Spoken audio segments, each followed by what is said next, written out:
The first words spoken to me after entering the front door to the Romantic School of Music for the very first time were this: every note must have a life of its own, a beginning or birth, a life full of passion and emotions, whatever those may be, and an ending, or even death.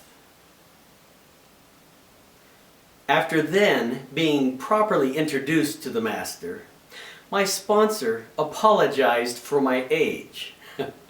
I was 17 at the time, and as if in an effort to make up for it, he informed the master that I had been living in abject poverty until just a few weeks before, and that an angel had appeared on my doorstep and taken me away.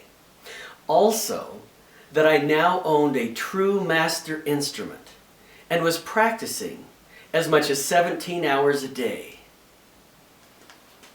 The master didn't even flinch, and he asked me to play something right there in the entry.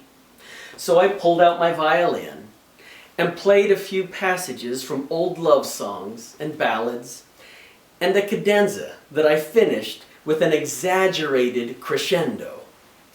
After all, I was standing in the entry to the Romantic School of Music.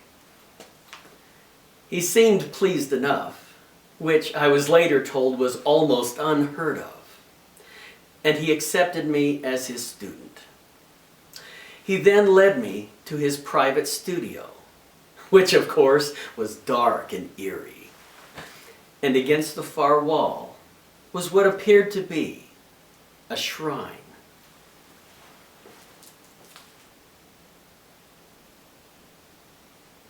He paused in front of it, then lifted his violin and turned around, with tears in his eyes.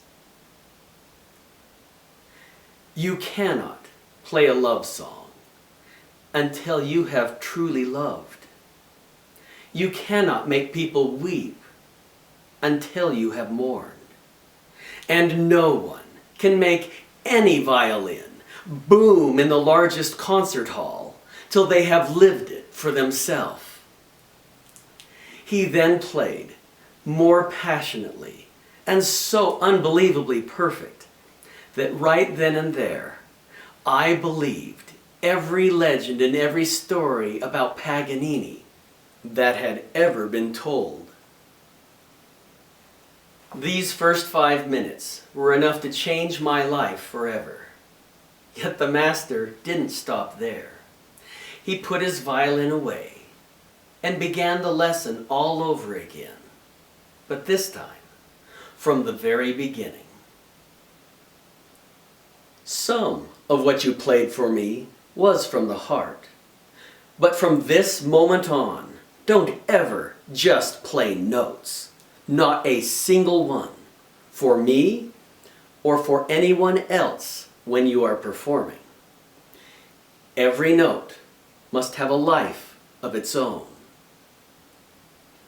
a beginning or birth with just as much depth and emotion as a mother holding her newborn child. With a violin bow in your hand, your options are limitless. You can ease each note to life, or spank and slap them and make them cry. They can begin as soft and delicate as the morning dew, or explode with the force of dynamite. Its life, whatever it may be, must come from deep within you. The real secret is living each emotion to the fullest for yourself, and then sharing it with the audience through your music in a way that they believe that they have actually experienced it with you. And when it's over, each note not only must have come from somewhere, lived its life, but then it must lead to somewhere else. Usually this is the next note, or it can literally finish the piece. Whether virtuoso or beginner, the philosophy is the same. Even if the note is not played perfectly, there should never be a single note ever performed that is emotionally just good enough. The ultimate goal of the virtuoso, you, the virtuoso, is not to play notes, but to change the world with your music, to make surly, cantankerous old men weep with joy, to share art with those in ignorance of it, to give light and laughter to the harshest critic, to reach down into hell and lift it up so the audience can stare evil in the face. And above all else, when you're done, to lift the abused and downtrodden into ecstasy and heaven. And how does one do this? Magic. Almost no one believes in magic anymore. Not real magic. Yet even the most cynical realist will believe if you simply do your part and offer it to them on a violin. Why?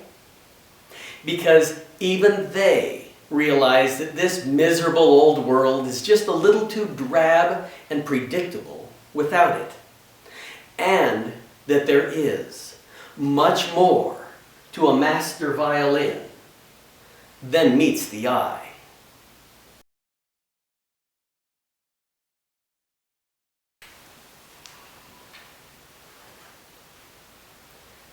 Each time you practice or perform, before you ever lift the lid, clear your mind of everything else and remember that inside the case, purposely made by each of the masters to look, feel, and sound like a coffin,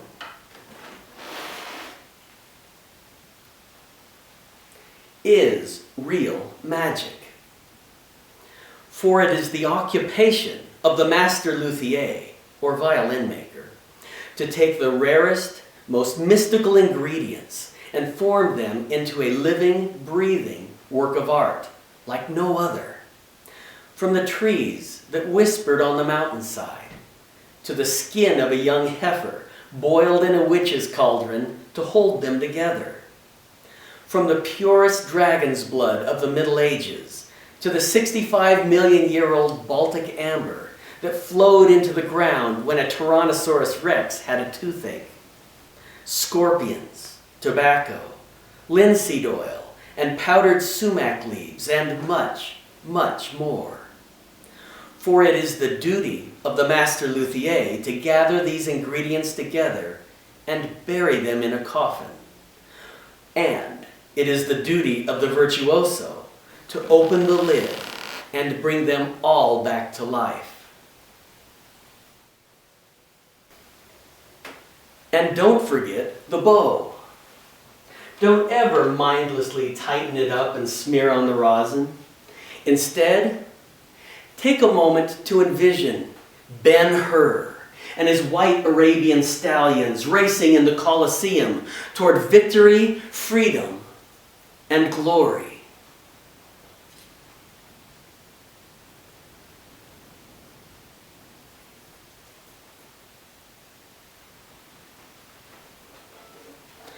Then play your violin.